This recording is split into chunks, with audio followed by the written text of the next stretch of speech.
चीन के राष्ट्रपति शी जिनपिंग 2019 के बाद पहली बार उत्तर कोरिया पहुंचे हैं। आमतौर पर सीमित विदेश यात्राएं करने वाले शी का ये दौरा कई रणनीतिक संकेत देता है। यूक्रेन युद्ध शुरू होने के बाद उत्तर कोरिया और रूस के संबंध तेजी से मजबूत हुए हैं। उत्तर कोरिया ने रूस को हथियार, गोला बारूद और सैनिक उपलब्ध कराए हैं, जिसके बदले उसे आर्थिक सहायता और सैन्य तकनीक मिली। ऐसे में चीन को आशंका है कि उसका पारंपरिक प्रभाव कमजोर हो सकता है। माना जा रहा है कि शी जिनपिंग इस यात्रा के जरिए प्योंगयांग को चीन की अहमियत याद दिलाना चाहते हैं। रूस प्रभाव पर नजर, पुरानी दोस्ती का संदेश। दौरे के दौरान शी जिनपिंग ने दोनों देशों के बीच ऐतिहासिक रिश्तों को मजबूत करने पर जोर दिया है। उन्होंने उत्तर कोरिया के अखबार में लिखे लेख में कहा कि दोनों देशों की दोस्ती समय की कसौटी पर खरी उतरी है। चीन कहता है कि पार्टी, सरकार और सेना के स्तर पर संपर्क और मजबूत हो।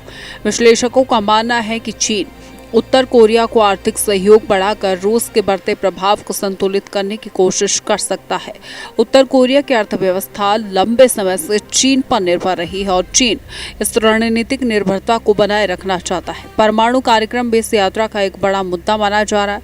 उत्तर कोरिया लगातार अपनी परमाणु और मिसाइल क्षमताओं का विस्तार कर रहा है। हाल के महीनों में किम जोंग उन ने परमाणु ढांचे से जुड़ी कई कार्यक्रमों का निरीक्षण किया है।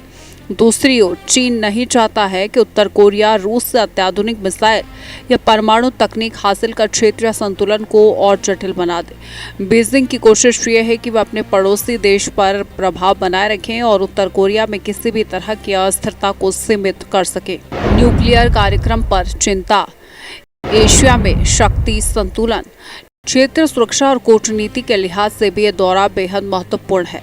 चीन, रूस और उत्तर कोरिया की बढ़ती नजदीकियों पर अमेरिका, जापान और दक्षिण कोरिया की नजर बनी हुई है। चीन एक और इस रणनीतिक त्रिकोण को मजबूत दिखाना चाहता है, वहीं दूसरी ओर उत्तर कोरिया को पूरी तरह रूस के प्रभाव में जाने से भी रोकना चाहता है। दक्षिण कोरिया भी उम्मीद कर रहा है कि चीन उत्तर कोरिया पर कुछ नियंत्रण बनाए रखेगा। कुल मिलाकर ये यात्रा चीन के क्षेत्रीय रणनीति, सुरक्षा चिंताओं और वैश्विक शक्ति संतुलन की दिशा में एक महत्वपूर्ण कदम मानी जा रही है।